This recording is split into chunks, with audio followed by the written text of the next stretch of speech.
लेकिन ये बेहतर होता कि यदि कांग्रेस पार्टी पहले ही इनको पूरे 5 वर्ष के लिए यहाँ का मुख्यमंत्री बना देती, किंतु अब कुछ ही समय के लिए इनको पंजाब का मुख्यमंत्री बनाना, तो इससे तो ये लगता है कि ये केवल इनका कोरा चुनावी हथकंडा है, इसके सिवाय कुछ भी नहीं है।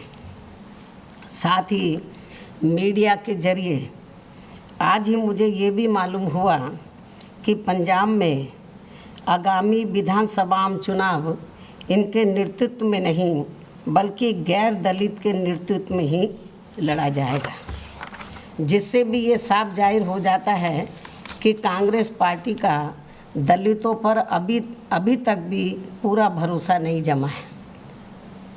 किंतु इनके इस दोहरे चाल चरित्र व चेहरे आदि से वहाँ के खासकर दलित वर्ग के लोगों को ज़रूर सावधान रहना है।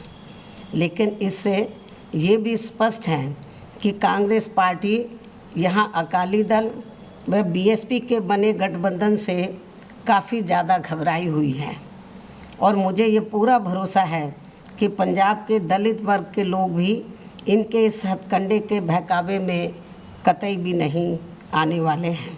वैसे तो सच्चाई ये है कि इनको व अन्य विरोधी पार्टियों को भी मुसीबत में ही या फिर मजबूरी में ही दलित वर्ग के लोग केवल इन्हें याद आते हैं, ये भी सर्वविदित है। जैसे आप लोग परम पूज्य बाबा साहब डॉक्टर अंबेडकर का ही उदाहरण लीजिए, तो यदि कांग्रेस पार्टी के पास जब अंग्रेज़ भारत को छोड़कर चले गए थे, हालांकि संविधान बनने की प्रक्रिया पहले ही शुरू हो गई थी, जब अंग्रेज़ रजामंद हो गए थे कि हम भारत को आज़ाद कर देंगे, तो जब भारतीय संविधान को बनाने की बात आई तो उस समय यदि कांग्रेस पार्टी के पास पंडित जवाहरलाल नेहरू के पास एंड कंपनी के लोगों के पास यदि इनके पास बाबा साहब डॉक्टर अंबेडकर से, बाबा साहब डॉक्टर भीमराव अंबेडकर से ज़्यादा काबिल आदमी होता, तो ये किसी भी कीमत पर बाबा साहब डॉक्टर अंबेडकर को भारतीय संविधान को बनाने में उसमें शामिल उनको नहीं करते।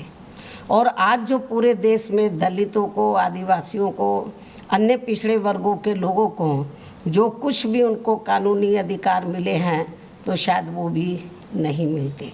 और इतना ही नहीं, आज जो पूरे देश में तो धार्मिक अल्पसंख्यक समाज में से खासकर मुस्लिम समाज के लोग जो थोड़े घने सुरक्षित हैं, तो शायद ये भी नहीं होते, क्योंकि बाबा साहब डॉक्टर अंबेडकर ने इस देश का संविधान किसी जाति और धर्म के आधार पर नहीं बल्कि धर्मनिरपेक्षता के आधार पर ही बनाया था। इतना ही नहीं, तो ये भी मैं दलित वर्ग के लोगों को बताना चाहती हूँ। इतना ही नहीं बल्कि ठीक इसी प्रकार यूपी विधानसभा के आम चुनाव होने से कुछ जब अब यूपी में भी विधानसभा का आम चुनाव होने के लिए कुछ समय बचे हैं, तो ठीक इसी प्रकार से यूपी विधानसभा आम चुनाव होने के कुछ समय पहले ही, अब जब कुछ ही महीने बचे हैं, तो यहाँ भाजपा भी खासकर ओबीसी समाज के प्रति, यहाँ पर भाजपा का भी खासकर ओबीसी समाज के प्रति उभरा नया प्रेम वास्तव में ये दिखावटी व हवाई आदि ना होकर यदि थोड़ा भी सही व सार्थक होता, तो इनकी केंद्र व यूपी सहित अन्य राज्यों की भी सरकारें इनके साथ साथ तो एससी व एसटी की भी सरकारी नौकरियों में अभी तक इनके बैकलॉग को ज़रूर भर देती। लेकिन ऐसा नहीं हुआ।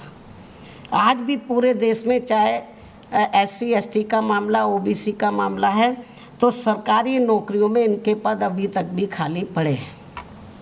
साथ ही अब तक ओबीसी के लोगों की जातीय जनगणना की भी इनकी इस मांग को स्वीकार कर लिया होता है। यदि थोड़ी भी इनके प्रति इनके मन में ओबीसी के प्रति थोड़ी ईमानदारी होती, थोड़ी सच्चाई होती, तो अब तक ओबीसी के लोगों की जातीय जनगणना की भी इनकी इस मांग को स्वीकार कर लिया होता। जबकि इस मामले में सच्चाई तो ये है कि भाजपा व अन्य सभी जातिवादी पार्टियां भी देश में ओबीसी के लोगों की जनगणना कराने में वैसे ही घबरा रही हैं जिस प्रकार से इनके आरक्षण संबंधी मंडल कमीशन की रिपोर्ट को लागू करने में इनके लोगों ने अति उग्र होकर पूरे देश में आंदोलन किया था। लेकिन अब भाजपा का भी इनके वोट के खातिर यहाँ आसानी से इनका कोई भी नाटक चलने वाला नहीं है। अर्थात अब इनकी काट की हांडी तो बार बार चढ़ने वाली नहीं है। मुझे पूरा भरोसा है कि पूरे देश में दलित वर्ग के लोगों के साथ साथ जो अति पिछड़े वर्ग के लोग भी हैं, तो वो ना कांग्रेस के बहकावे में आने वाले, ना बीजेपी, ना अन्य किसी और पार्टी के, क्योंकि इनको ये बात अच्छी प्रकार से मालूम है कि इनको जो कुछ भी मिला है तो वो परम पूज्य बाबा साहब डॉक्टर भीमराव अम्बेडकर के प्रयासों से ही मिला है। तो आज जो भी कुछ इनको थोड़ा घना ये जो जातिवादी पार्टी हैं, चाहे कांग्रेस है, चाहे बीजेपी है, या अन्य जो भी जातिवादी पार्टियां हैं, आज जो कुछ भी थोड़ा घना इनको दे रही हैं, केवल वो अपने स्वार्थ में, अपने वोट के खातिर, ना कि इनके समाज के लोगों को अपने पैरों पर खड़ा करने के लिए दे रही हैं। तो इसलिए मुझे पूरा भरोसा है, चाहे यूपी में दलित व अति पिछड़े वर्ग के लोग हैं, चाहे पंजाब में या देश के अन्य किसी भी राज्य में, ये लोग अब जल्दी से इनके बहकावे में आने वाले नहीं हैं।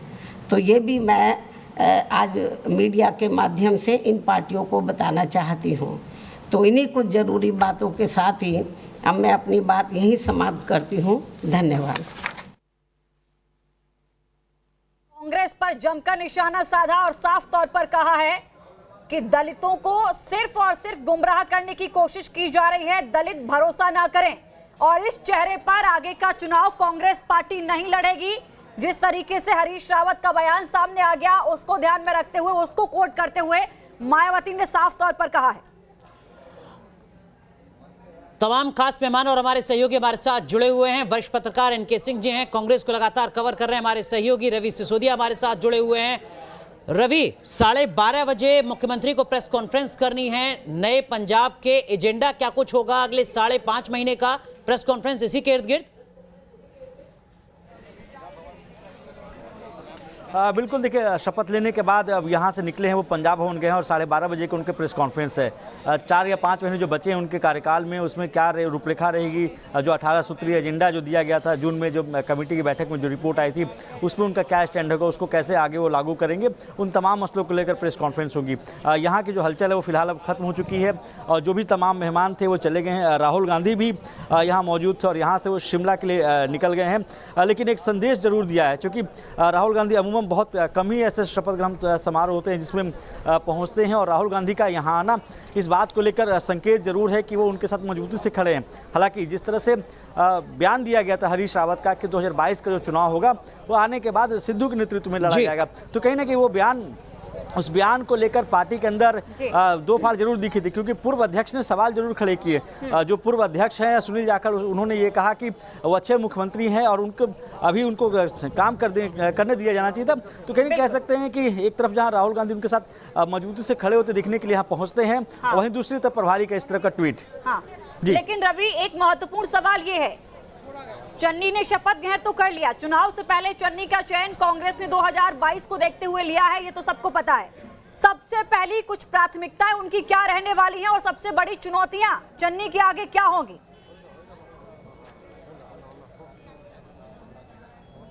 देखिए, पार्टी की तरफ से जो एजेंडा सेट किया गया था, जो 18 सूत्रीय एजेंडा था, वो उनकी प्राथमिकताएं होंगी, क्योंकि जिस तरह से जो नाराज़गी की बात कही जाए थे, जो कैप्टन अमरिंदर सिंह की कुर्सी गई है, उसमें सबसे बड़ा जो नुकसान ये जो रोल था वो एजेंडे को लेकर था कि 18 सूत्रीय एजेंडा है, उसको लेकर वो लागू नहीं कर पा रहे थे। इनकी तरफ ये भी कहा जा रहा था कि जिस तरह से ड्रग्स का मामला है उसमें जो गिरफ्तारियाँ होनी चाहिए थी या जो कार्रवाई होनी चाहिए थी वो उनकी सरकार की तरफ से नहीं की गई। ट्रांसपोर्ट का जो मामला था जिसको लेकर एलिगेशन लगाए गए थे कि सरकार बेशक कांग्रेस की चल रही है लेकिन फिर भी पंजाब सरकार में जो ट्रांसपोर्ट का कब्जा है वो अकालियों के हाथ में। तो तमाम 17-18 सूत्री एजेंडे दिए गए थे जिनको लेकर बार बार कहा जा रहा था कि उनको लागू करना है। और जो नाराज़गी थी कैप्टन अमरिंदर सिंह को लेकर, वो इन्हीं बातों को लेकर नाराज़गी थी कि वो जो एजेंडा दिया जा रहा है, जो 18 सूत्री एजेंडा है, उस पर वो अमल नहीं कर रहे हैं। तो प्राथमिकताएं के तौर पर वो एजेंडे होंगे जो पार्टी ने पिछले दिनों पर दिए थे सरकार को, और उन्हीं एजेंडों को लागू करना इनकी पहली प्राथमिकता ही होगी।